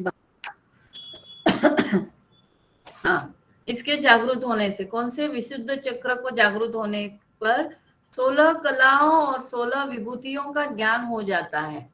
जिसका भी विशुद्धि चक्र जागृत होता है उसको 16 कलाएं प्राप्त होती। 16 कलाएं मालूम होगी आपको, अलग अलग कलाएं होती हैं। जैसे एग्जाम्पल के लिए, जैसे पाक कला, अन्न बनाना, अलग अलग व्यंजन बनाना, ये एक कला है। उसी तरह से गाना गाना, ये एक कला है। ऐसी 16 कलाएं की प्राप्ति हमें हो जाती है।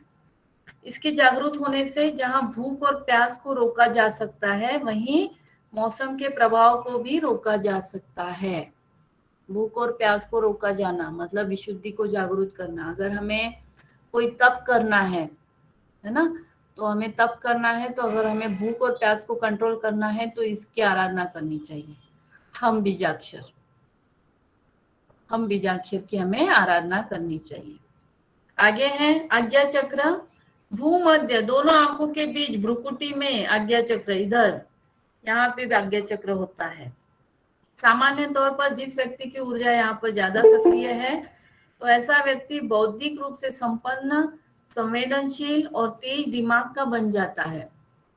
लेकिन वह सब कुछ जानने के बावजूद मौन रहता है, इसे बौद्धिक सिद्धि कहते हैं। जो भी सब कुछ समझकर शांत रहता है ना, उसे कहेंगे हम बौद्धिक सिद्धि प्राप्त हुई है। क्योंकि उसको दिख रहा है कि गलत हो रहा है, गलत है, नेगेटिविटी है, फिर भी वो शांत है, क्योंकि उसने समझ लिया ये परिस्थिति आई है तो चली जाएगी, है ना। तो इसका बीज मंत्र है ऊ। ऊ बीजाक्षर है, ऊ। इसका प्रभाव है, यहाँ अपार शक्तियां और सिद्धियां निवास करती हैं। इस चक्र में अपार सिद्धियां और शक्तियां निवास करती है। इस आज्ञा चक्र का जागरण होने से सभी शक्तियां जाग पड़ती है और व्यक्ति एक सिद्ध पुरुष बन जाता है। जब भी यह चक्र एक्टिवेट होता है तो इंसान सिद्ध पुरुष बन जाता है, क्योंकि यहाँ पे जो अनंत शक्तियां विराजित है वो सभी जागृत हो जाती है। अगला है सहस्त्रार चक्र। सहस्त्रार की स्थिति मस्तिष्क के मध्य भाग में है। यदि व्यक्ति यम नियम का पालन करते हुए यहाँ तक पहुंच गया तो वह आनंदमय शरीर में स्थित हो गया है। उसको सच्चित आनंद प्राप्त हो जाता है जब वह सहस्त्रार चक्र तक पहुंच जाता है। इसका बीज मंत्र है ओम। इसका बीज मंत्र है ओम। प्रभाव है, शरीर संरचना में स्थान पर अनेक महत्वपूर्ण विद्युतीय और जैवीय विद्युत का संग्रह है। यही मोक्ष का द्वार है।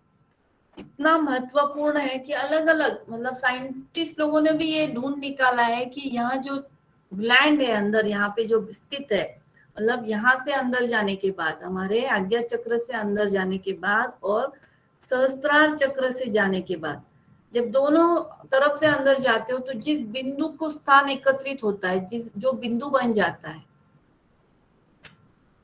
एक अलौकिक शक्ति वहां पे स्थित होती है। समझ में आ रहा है आपको? यहां से आज्ञा चक्र से अंदर जब जाएगा सीधी लाइन और अपने सहस्त्रार चक्र जो मस्तिष्क से है वहां से अंदर लाइन जाएगी। ये दोनों लाइन जहां मिलेगी वो बिंदु जो है, वो जगह जो है, वो जगह अलौकिक है, विद्यावान है, पूरे विद्या से भरी हुई है। जब वो जागृत हो जाएगी तो हमें सातों चक्र हमारे जागृत हो जाएंगे। तो इसका बीज मंत्र है ओम। श्री भक्तांबर महास्तोत्र की साधना करके अलग अलग गाथा का उसकी रुद्धि एवं मंत्र सहित शुद्ध उच्चारण से अभ्यास करके हम अपने सभी चक्र एवं आभा मंडल को विशुद्ध बनाते हैं। ध्यान करके हम सिद्धि के साथ साथ सफलता को भी प्राप्त करते हैं।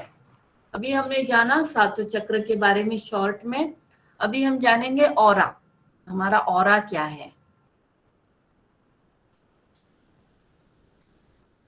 ऑरा को हम हिंदी में आभा मंडल के नाम से भी जाना जाता है। एक अदृश्य और गोल मैग्नेटिक एनर्जी फील्ड, चुंबकीय ऊर्जा क्षेत्र होता है। हमारे आसपास एक अद्भुत एक ऊर्जा होती है, हमारे इर्द गिर्द, हमारे 4 सेंटीमीटर के अंदर, इर्द गिर्द 4 सेंटीमीटर के अंदर एक हमारी एक ऑरा होती है। एक हमारी खुद की एक ऊर्जा होती है, उसे कहते हैं चुंबकीय ऊर्जा। और विद्युत चुंबकीय क्षेत्र होता है जो मानव शरीर के इर्द गिर्द सूक्ष्म ऊर्जा शरीर के नाम से भी जाना जाता है। इसी को हम सूक्ष्म ऊर्जा भी कहेंगे। और हम थोड़े से खुद के अभ्यास के बाद महसूस कर सकते हैं कि दिव्य दृष्टि लोग इसको देख भी सकते हैं। जिनको भी दिव्यता प्राप्त हो जाती है, अनेक अनेक सिद्धियां प्राप्त हो जाती है, वो इस सूक्ष्म शरीर को, इस आभा मंडल को देख भी पाते हैं अपने आंखों से। यह 7 सतहों 7 लेयर में विभाजित है। ये जो हमारा आभा मंडल है 7 लेयर, अलग अलग लेयर में, हमारे आत्मा से लेके यहाँ तक, हमारे बाहर तक अलग अलग लेयर में ये विभाजित है। 7 लेयर में ऑरा विभाजित है। Physical, astral, lower, higher, intuitional, spiritual और एब्सोल्यूट प्लेन, इस 7 प्रकार में ये विभाजित है। हमारे शरीर के इर्द गिर्द घूमने वाली ऑरा की इन विभिन्न सतहों में अलग अलग फ्रीक्वेंसी होती है। ये आपस में जुड़ी हुई होती है। ये सारी लेयर एक दूसरे को जुड़ी हुई होती है, एक के बाद एक के बाद एक, ये एक दूसरे से जुड़ी हुई होती है। एक सतह दूसरी सतह को प्रभावित करती है और प्लेन व्यक्ति के भावनाओं, विचार, व्यवहार और स्वास्थ्य को भी प्रभावित करती है। ये सातों चक्र की सातों जो लेयर है, ये जो एक दूसरे को भी प्रभावित करती है और हमारे अंदर जो चल रहे विचार है, हमारी भावना है, हमारी सेहत, इस पे भी इफेक्ट करती है। तो जब नकारात्मकता लगती है, हम कहते हैं ना कि नजर लगना, नजर दोष है ना, तो जब नजर निकाली जाती है तो हमारे ऑरा को शुद्ध किया जाता है। हमारे इर्द गिर्द जो एक ऑरा है उसके ऊपर से जब ऊर्जा उतारते हैं तो वो नेगेटिविटी निकालने में हमें मदद करती है वो ऊर्जा। तो इस तरह से नकारात्मकता निकलती है। यह आभा मंडल व्यक्ति के विचारों, भावनाओं एवं सपनों के बारे में बताता है। सामान्य तौर पर ऑरा जितना रंगीन, स्वच्छ, उजाला होगा उतना ही व्यक्ति अधिक बेहतर एवं आध्यात्मिक रूप से उन्नत होगा। और ऑरा में ऊर्जा का वितरण जितना अधिक समान रूप से होगा उतना ही व्यक्ति अधिक स्वस्थ एवं संतुलित होगा। और इंद्रधनुषी रंग में होता है जिसमें सातों चक्र रंग मिश्रित होते हैं। हमारे ऑरा में हमारे जो भी 7 चक्र है उसके जो रंग है वो अपने ऑरा में मिश्रित होते हैं। और ये जब शुद्ध क्लियर होते हैं तो इंसान स्वस्थ है, निरोगी है, आनंदित है, ये निर्देश कर सकते हैं। फिजिकल और प्लेन ऑरा की ये सतह हमारे सबसे नजदीक होती है। और जब हम सो रहे होते हैं या आराम कर रहे होते हैं तो यह ज्यादातर सक्रिय हो जाती है। जब इस सतह को संतुलित करने के लिए हमें आराम, आनंद और अच्छे स्वास्थ्य की जरूरत होती है, वो लोग जो नकारात्मक ख्यालों से जुड़े रहते हैं उनको उनका फिजिकल और प्लेन नकारात्मक हो जाता है। देखिए अभी सबसे जो पहला अंदर का जो लेयर है वो फिजिकल और प्लेन, शारीरिक प्लेन होता है। तो वो जब हम लोग खुश होते हैं, आनंदित होते हैं तो व्यवस्थित होता है, प्लेन होता है। वही हम नकारात्मकता से भरे हुए होते हैं, राग द्वेष क्लेश से भरे हुए होते हैं तो ऑरा असंतुलित दिखाई देता है, कहीं कम, कहीं ज्यादा, कहीं अंदर, इस तरह से अलग अलग उसके आकार बन जाते हैं। दूसरा है एस्ट्रल ओरा प्लेन। इस ओरा प्लेन को भावनात्मक लेयर के नाम से भी जाना जाता है, क्योंकि इसमें हमारा भावनात्मक इतिहास संग्रहित होता है। जब व्यक्ति अस्थिर, चिड़चिड़ा या ज्यादा संवेदनशील महसूस करता है, तब ये एस्ट्रल ओरा प्लेन मौजूद नहीं होता या इसका प्रभाव कम हो गया होता है। ये ऑरा प्लेन तब ज्यादा सक्रिय होता है जब व्यक्ति अपने आसपास के वातावरण से सामंजस्य बना लेता है। सब अपने भावनाओं पे डिपेंडेंट है, अपने सारे ऑरा। जिस तरह से अपने अंदर की भावनाएं बदलेगी, सामंजस्य हम कब दिखा पाते हैं? कोई परिस्थिति है और आपके मन के विरोध में कुछ चीज हो रहा है, फिर भी आपने एडजस्ट करके उस परिस्थिति को मान लिया, ठीक है ऐसे ही होना था और ऐसे हो गया, ये हो गया सामंजस्य की भावनाएं। तो ये जब सामंजस्य की भावना होगी आपके अंदर, तो एस्ट्रल ऑरा आपका अच्छा रहेगा, प्लेन रहेगा। वही आपने एडजस्ट नहीं किया, आपने सामंजस्य की भावनाएं नहीं दिखाई, आप में अंदर राग, द्वेष, गुस्सा आ गया, वो ऑरा नीचे ऊपर हो जाएगा। इसी तरह से सातों लेयर इसी पे डिपेंडेंट है कि अपनी भावनाएं कैसे हैं अंदर, अपने विचार कैसे हैं, क्या हम कंट्रोल कर पा रहे हैं, सामंजस्य भावना दिखा रहे हैं। परिस्थिति ऐसी आई तो ऐसा होना ही है, इसमें मेरे राग द्वेष क्लेश करने से कुछ मुझे फायदा नहीं हो रहा है, हमारा नुकसान हो रहा है। ये जब समझेगा इंसान, तभी उसका ऑरा वो कंट्रोल में रख पाएगा। तो जब व्यक्ति अपने आसपास का वातावरण से सामंजस्य बना लेता है। अगला लेयर है लोअर ऑरा प्लेन। यह प्लेन हमें हमारे विचारों और व्यक्तित्व के निर्माण में मदद करता है। हमारे विचार और व्यक्तित्व के निर्माण में मदद करता है। यह प्लेन ज्यादातर उस समय सक्रिय होता है जब व्यक्ति जगा हुआ होता है। यह प्लेन काम के वक्त या उस वक्त जब हम एकाग्र होते हैं, हमारे दिमाग को बढ़ाता है। इसी प्लेन में हमारी मान्यताएं भी जमा होती हैं। जब भी किसी व्यक्ति के लोअर और प्लेन में ऑरा प्लेन में कोई बाधा उत्पन्न होती है, तो व्यक्ति बहुत निराश महसूस करता है। लोअर प्लेन ऑरा मतलब क्या कि जब उसे बाधाएं आती है, मतलब कि उसका मन, कोई उसके मन जैसी बात नहीं हो रही है और उसको में निराशा आ गई, निराश हो गई। निराश क्यों होते हैं? क्योंकि मेरे मन जैसे नहीं हो रहा है, कोई मेरी सुन नहीं रहा है। जब निराशा आ जाती है तो ये ऑरा डिस्टर्ब हो जाता है। हायर प्लेन, इस ऑरा प्लेन में हमारी वो मान्यताएं और सोच जमा होती है जो आत्मसम्मान, खुद से प्रेम की भावना, आभार की भावना दर्शाती है। हम कितना भी कर ले और हमें थैंक यू ना बोले तो हमारी भावनाएं कैसी बन जाती है? मैंने कितना कर लिया, कितना कुछ किया, पर एक बार भी किसी ने थैंक यू नहीं बोला मुझे। आ गए गलत भाव, अपेक्षा के भाव आ गए, तुरंत अपना ऑरा बदल गया। मैं इतना सम्मान देती आई हूँ पर आज तक मुझे किसी ने सम्मान नहीं दिया, मेरा आत्मा का सम्मान नहीं हुआ। ऐसे भाव आते से अपना ऑरा बदल गया। और हम खुद से प्रेम बहुत करते हैं, जब हमारे खुद के प्रेम में कोई अड़चन आ जाती है तब भी अपना ऑरा बदल जाता है। इस ऑरा से में व्यक्ति को अंदर से खुद की आवाज आती है और वो खुद से बात करता है। स्पिरिचुअल ऑरा, इस प्लेन का, इस ऑरा का संबंध आध्यात्मिकता से होता है। स्पिरिचुअल ऑरा आध्यात्मिक से संबंध होता है। अगर किसी व्यक्ति के स्पिरिचुअल ऑरा प्लेन का जुड़ाव किसी दूसरे व्यक्ति के स्पिरिचुअल ऑरा प्लेन से होता है तो दोनों के बीच आध्यात्मिक संबंध बनते हैं। जिन लोगों में ये प्लेन ज्यादा विकसित नहीं होता वो कई तरह के नकारात्मक विचारों से ग्रस्त होते हैं। इसके लिए अपना एग्जाम्पल हम खुद ही ले लेते हैं अपने आप को। हमारा सेंटर, इसका एग्जाम्पल, हम सब एक दूसरे से जुड़े हुए हैं, है ना, क्योंकि हमारी आध्यात्मिक लेवल आपकी आध्यात्मिक लेवल से जुड़ गई, तभी आप हमको सुन पा रहे हैं, हमको समझ पा रहे हैं। हम जो भी बोल रहे हैं वो एक लेवल मैच करने की आप हर क्षण कोशिश कर रहे हैं। तभी तो आप हर रोज आपको इच्छा होती है कि मैं इस क्लास में जुड़ूं, मेरा एक क्लास मिस हो जाएगा, मुझे 3 बजे जुड़ना है। ये भावना हमें जागरूक करती है। तो तब ये समझना है कि हमारी स्पिरिचुअल जो प्लेन ऑरा है हमारा शरीर का, वो जागृत है, क्योंकि हमें हर पल स्पिरिचुअल की ओर ले जा रहा है। 3 बजे की क्लास मुझे मिस नहीं करना, मेरा बहुत सारा अभ्यास मिस हो जाएगा, है ना। तो ये इच्छा होना यानी क्या, हम स्पिरिचुअल की ऑरा हमारा क्लियर है, प्लेन है, हर पल वो जागृत है।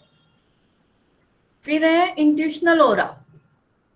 इस ऑरा प्लेन से हमारे सपने, पूर्वाभास और आध्यात्मिक जागरूकता संग्रहित होती है।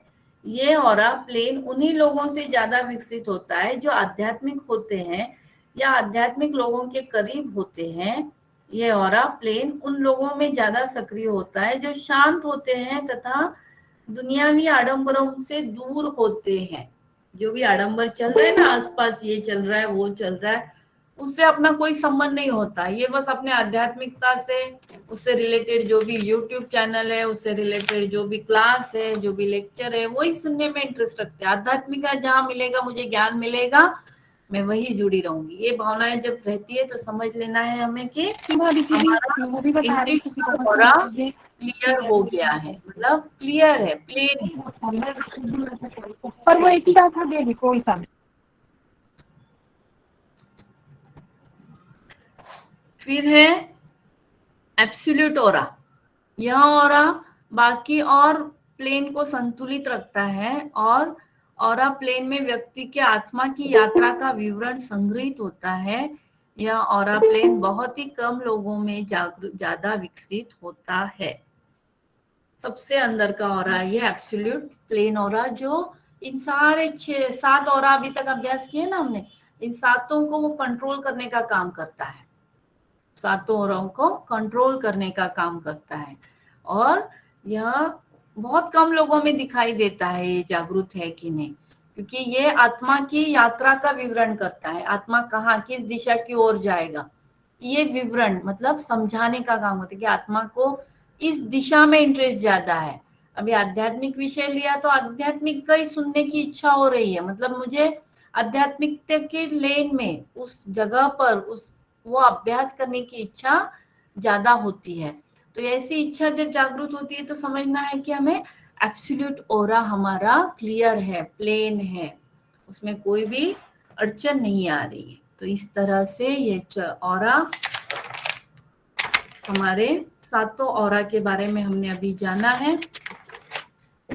मैं इसका डायग्राम जो है, आकृति जो है, ग्रुप पे शेयर करती हूँ ताकि आपको देख के समझ में आएगा कि मैंने कौन सा ऑरा के बारे में क्या क्या बताया था, वो ध्यान में आ जाएगा आपको। ठीक है, मेरे नाम से लिखा है ओरा के साथ हो।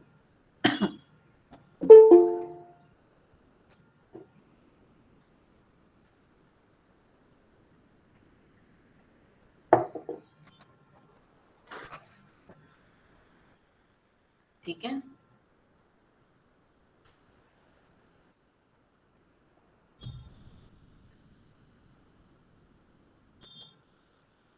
जिस जिस तरह से ऑरा के चेंजेस होते हैं अलग अलग भाव की दृष्टि से, उसी तरह से हमारे अंदर जो भी ग्रंथियां है, पेशियां है, हमारी रक्त वाहिनी है, रक्त है, ये उनके मोड भी अलग अलग हो जाते हैं।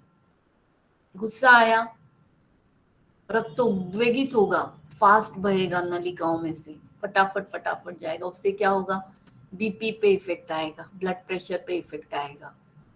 वैसे ही निराश हो गए, हताश हो गए, लो बीपी, रक्त संचलन धीरे धीरे होगा।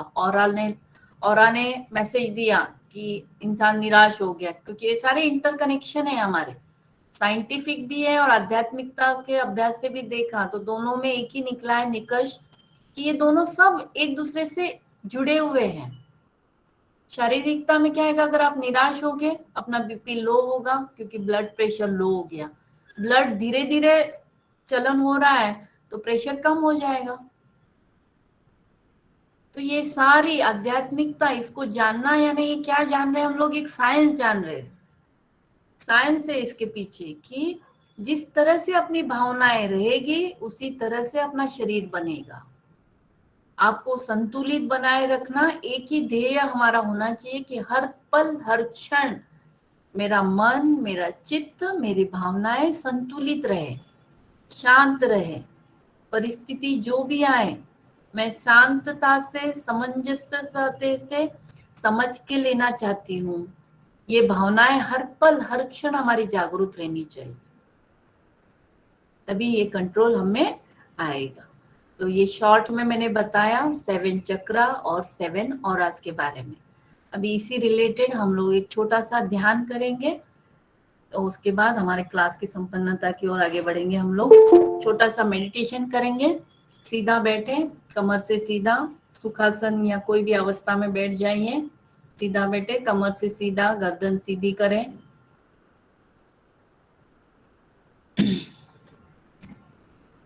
माही जी, आप नहीं बैठना चाहिए तो वीडियो ऑफ कर लीजिए आपका।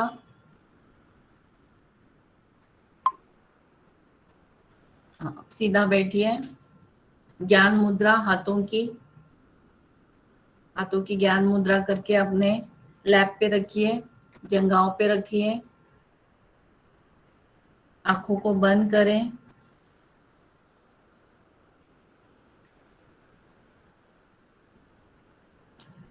टंग, अपनी जीभ जो है अंदर, वो ऊपर की ओर टच करें।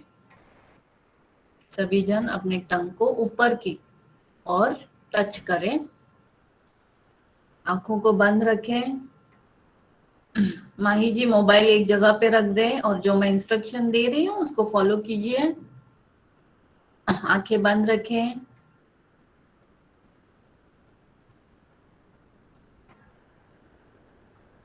जीभ को टच करके ऊपर की ओर। शत्रुंजय तीर्थाधिपति आदिनाथ भगवान को नमन करते हुए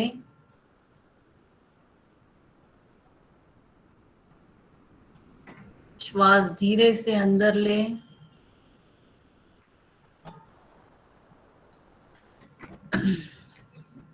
और अपना पूरा ध्यान मूलाधार चक्र के ऊपर केंद्रित करें। मूलाधार चक्र, टेलबोन के उधर, दोनों नितंब के पीछे। मूलाधार चक्र के ऊपर अपना ध्यान केंद्रित करते हुए उसका जो बीजाक्षर है लम, उसका उच्चार करेंगे 3 बार। लम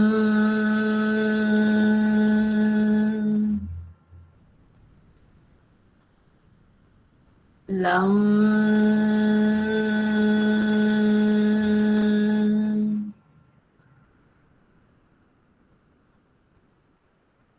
लम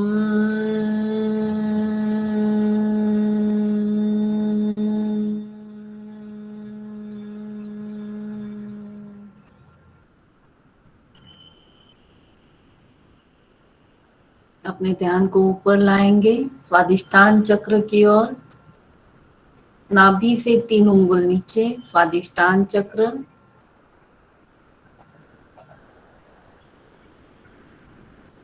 श्वास छोड़ते हुए बीज मंत्र का उच्चार करेंगे। वम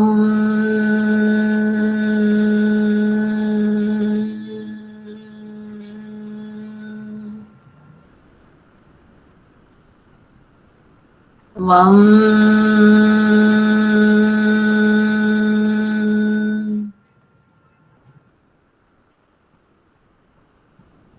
वम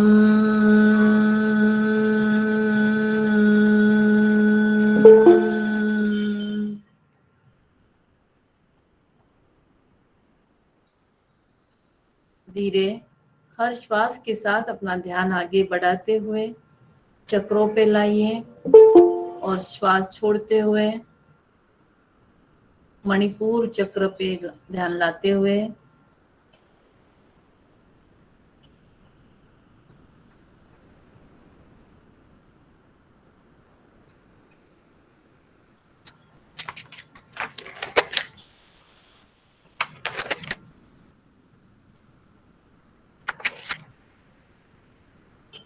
रम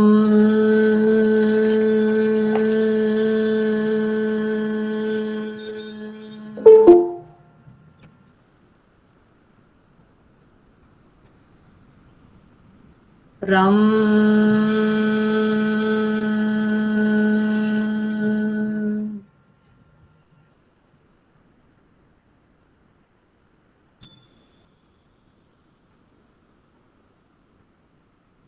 रम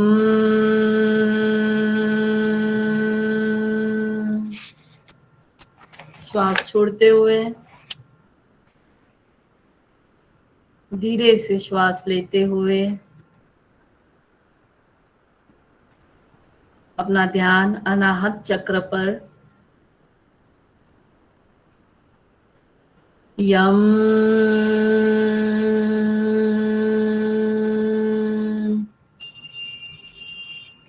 यम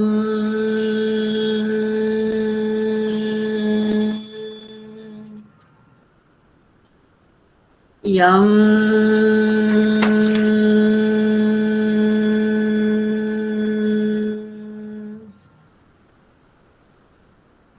श्वास छोड़ते हुए वापिस श्वास लेते हुए अपना ध्यान विशुद्धि चक्र पर हम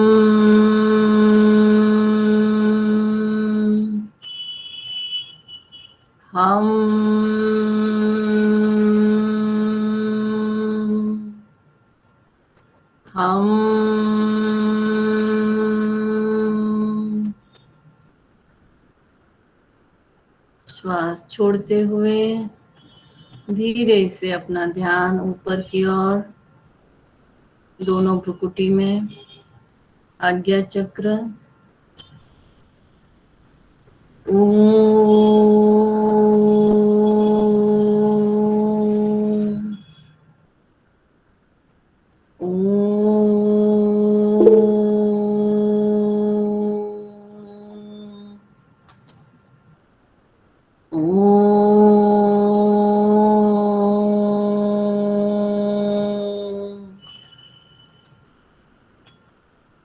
ध्यान ऊपर ले जाते हुए सहस्त्रार चक्र में श्वास धीरे से ले छोड़ते हुए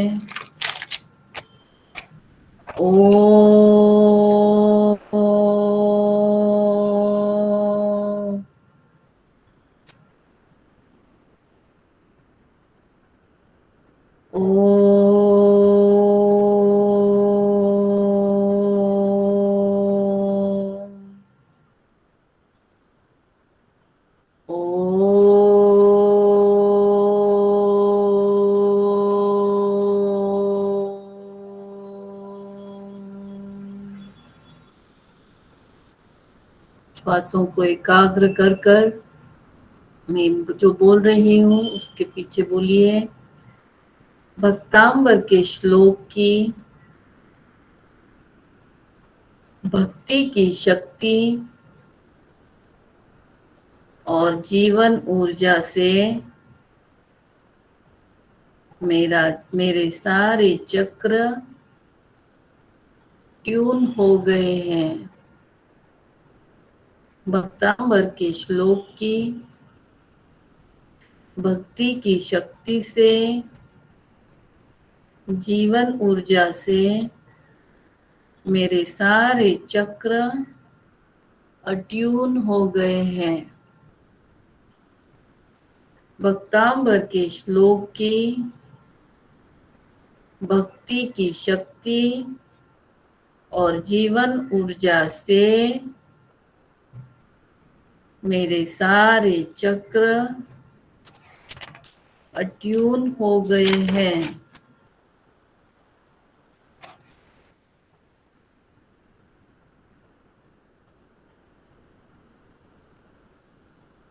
रिलैक्स होकर श्वासों को धीरे से छोड़ें।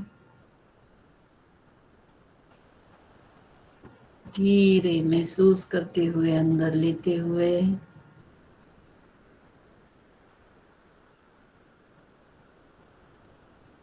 आज जो भी ज्ञान प्राप्त हुआ है प्रभु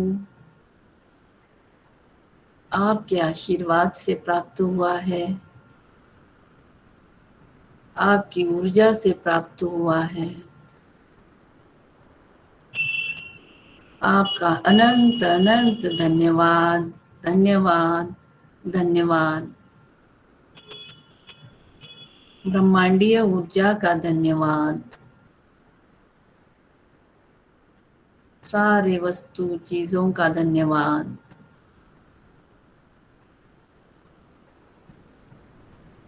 जिन आज्ञा विरुद्ध कुछ भी मैंने बोला हो तो मिच्छामि दुक्कडम। जय जय श्री आदिनाथ, जय जय श्री आदिनाथ, जय जय श्री आदिनाथ। अपने दोनों हाथों को जोर से रब करें।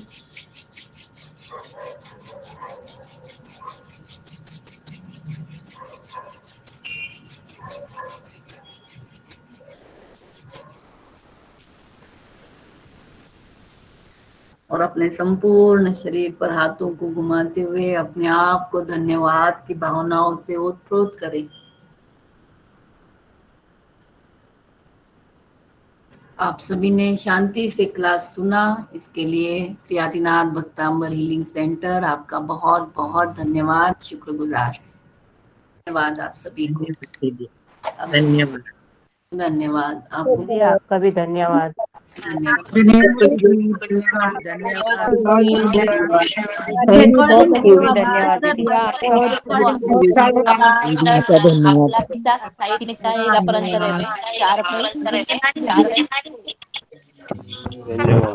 दीदी थैंक यू।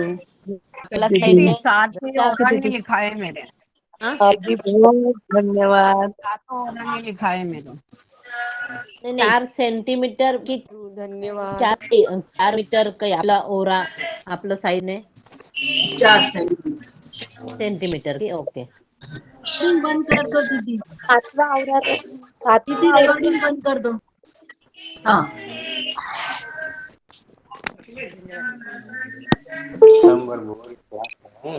जय बोला रहो 3 4 बजे।